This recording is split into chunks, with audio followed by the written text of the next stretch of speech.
बुलेटिनच्या सुरुवातीला आजची सगळ्यात मोठी बातमी आहे राष्ट्रवादी पक्ष आणि घड्याळ चिन्हाबाबत आज सुनावणी होणार आहे।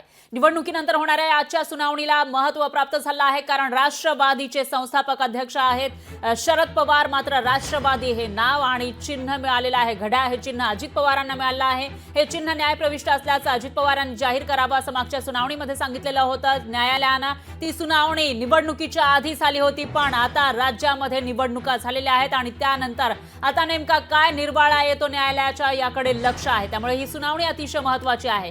न्यायमूर्ती सूर्यकांत उज्ज्वल भुयाना यांच्या पीठासमोर आज ही सुनावणी होणार आहे। राष्ट्रवादी पक्ष आणि चिन्हाबाबत सुप्रीम कोर्टात ही सुनावणी होणार आहे। तर मागच्या सुनावणीवेळी कोर्टाने अजित पवारांना स्वतःच्या पायावर उभं राहण्याचा सल्ला दिला होता। सोबतच जाहिरात देऊन पक्ष आणि घड्याळ चिन्हाचं प्रकरण न्यायप्रविष्ट आहे अशा आशयाचा डिस्क्लेमर लिहिण्याच्या सूचनाही दिल्या होत्या।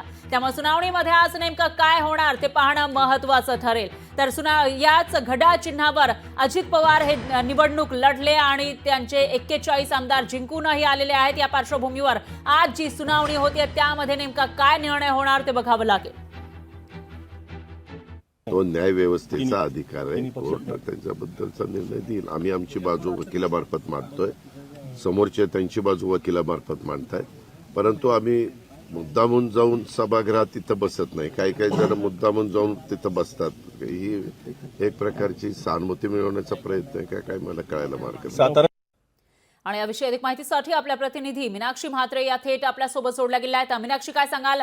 मागच्या टर्ममध्ये राष्ट्रवादीमध्ये फूट पडलेली होती, नाव आणि चिन्ह अजित पवारांना मिळालं, त्याच्यानंतर आता दुसरी निवडणूक झालेली आहे आणि म्हणजे असं म्हणता येईल की फुटीनंतरची निवडणूकही झाली आहे। या चिन्हावर अजित पवारांचे आमदार निवडूनही आलेत आणि त्यानंतर होणारी ही सुनावणी, नेमकं काय काय होऊ शकतं सुनावणीमध्ये आज? कारण आता आपण पाहतोय की राष्ट्रवादी पक्ष आणि चिन्हाबाबत सुप्रीम कोर्टात आज महत्वपूर्ण सुनावणी पार पडू शकते। कारण मागच्या वेळी जर आपण पाहिलं तर राष्ट्रवादी पक्ष घड्याळ चिन्हाबाबत सुनावणी दरम्यान आपण पाहतोय की न्यायमूर्ती सूर्यकांता यांनी अजित पवार यांना स्वतंत्रपणे पायावर उभं राहण्याचा सल्ला दिला होता आणि त्याच्याच आपण पाहतोय कुठेतरी सोबतची जी जाहिरात आहे ते देऊन पक्ष आणि घड्याळ चिन्हाचं प्रकरण जे आहे ते न्यायप्रविष्ट आहे अशा पद्धतीचं त्यांना प्रत्येक त्यांच्या कार्यालयात असेल किंवा ज्या ठिकाणी कोणता प्रवक्ता बोलत असेल तिथे त्यांना ते मेन्शन करणं गरजेचं होतं। मात्र अशाच डिस्प्लेसमध्ये आपण पाहतोय की अशा सूचना ज्या आहेत त्या देण्यात आल्या होत्या आणि त्यामुळे सुनावणीत आपण पाहतोय की आज काय नेमकं होतंय हे पाहणं महत्त्वाचं राहील। तत्पूर्वी आपण पाहतोय आजच्या सुनावणीमध्ये निवडणुकीनंतर होणारी आजची ही पहिली सुनावणी आहे। कारण अजित पवार यांच्या आता 41 आमदार जे आहेत ते निवडून आलेले आहेत, त्यामुळे बहुसंख्या आहेत आणि आता पक्ष चिन्हाबाबतचा निर्णय हा कोणाच्या बाजूने लागतो याकडे सगळ्यांचं लक्ष राहील।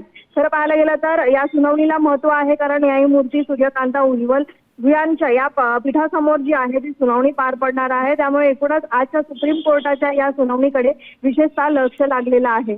निश्चितच मीनाक्षी, याविषयीचे अपडेट आपण घेत राहूया। दरम्यान धन्यवाद तुम्ही दिलेल्या या सविस्तर माहितीसाठी। लोकशाही मराठी ऐका, पहा, जागरूक रहा।